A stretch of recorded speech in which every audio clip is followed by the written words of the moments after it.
L'association de jeunes filles mères a pour objectif d'accompagner toutes les jeunes filles dans les précarités auxquelles elles rencontrent dans leur quotidien. C'est en ce sens que nous sommes regroupés en collectif. Il y a plusieurs cellules réparties dans tous les arrondissements de la capitale. Merci à tous. Merci à l'UNESCO pour votre temps, pour l'énergie. Merci à vous, les invités, de vous être déplacés et d'être venus assister à notre événement. L'ONG a pour mission de promouvoir la planification familiale chez les jeunes filles. Donc on propose des moyens de contraception. On a eu un contrat avec l'UNFPA pour faire des campagnes de sensibilisation dans le Grand Libreville et promouvoir les moyens de contraception afin de diminuer les grossesses précoces, les grossesses non désirées aussi. Donc nous avons ici des moyens de contraception. On a un implant contraceptif qui a une durée de 5 ans. On a le préservatif parce que ça nous préserve non seulement des grossesses non désirées, précoces et aussi des infections sexuellement transmissibles.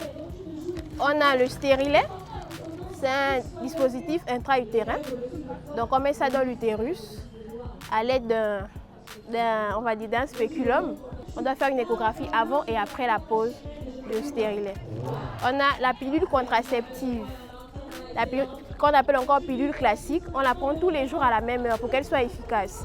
Donc si pendant 5 ans je ne suis pas prête à faire un enfant et j'ai choisi comme moyen de contraception la pilule classique, pendant 5 ans je prends mon comprimé tous les jours à la même heure.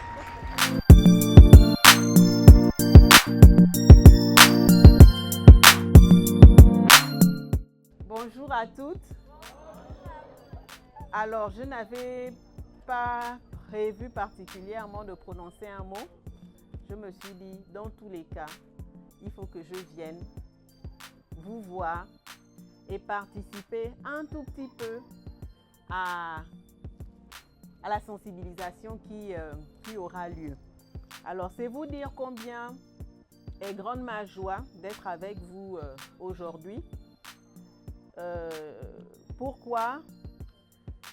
Je sais que je suis encore jeune, mais bon, je vais quand même dire que j'ai été fille-mère à un moment donné. Parce que j'ai quand même eu mon premier fils en étant sur le banc de l'école. Mais je voudrais reconnaître que j'ai été entourée et que j'ai eu des parents merveilleux qui ont fait en sorte que je puisse poursuivre mes études malgré le bébé.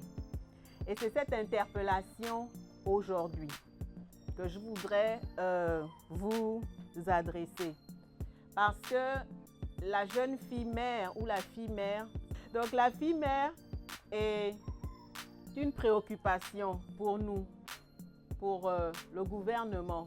Mais il faut aussi se dire que être fille mère n'est pas un problème. Être fille mère n'est pas une fatalité, mais on doit tout mettre en œuvre pour autonomiser cette personne. Ce qu'il faut dire, c'est que l'autonomisation de la jeune fille mère ou les politiques d'inclusion sociale sont au cœur. L'inclusion sociale est au cœur des préoccupations du gouvernement de la transition. Le chef de l'État, dans sa politique d'équité sociale, prône l'inclusion sociale des Gabonais et en particulier celle des jeunes filles mères. Ces programmes-là sont dédiés aux jeunes filles mères autant que toutes les autres personnes vulnérables. Et nous poursuivons aussi les sensibilisations et les formations qui incitent les jeunes filles à pouvoir être autonomes, donc l'auto-emploi.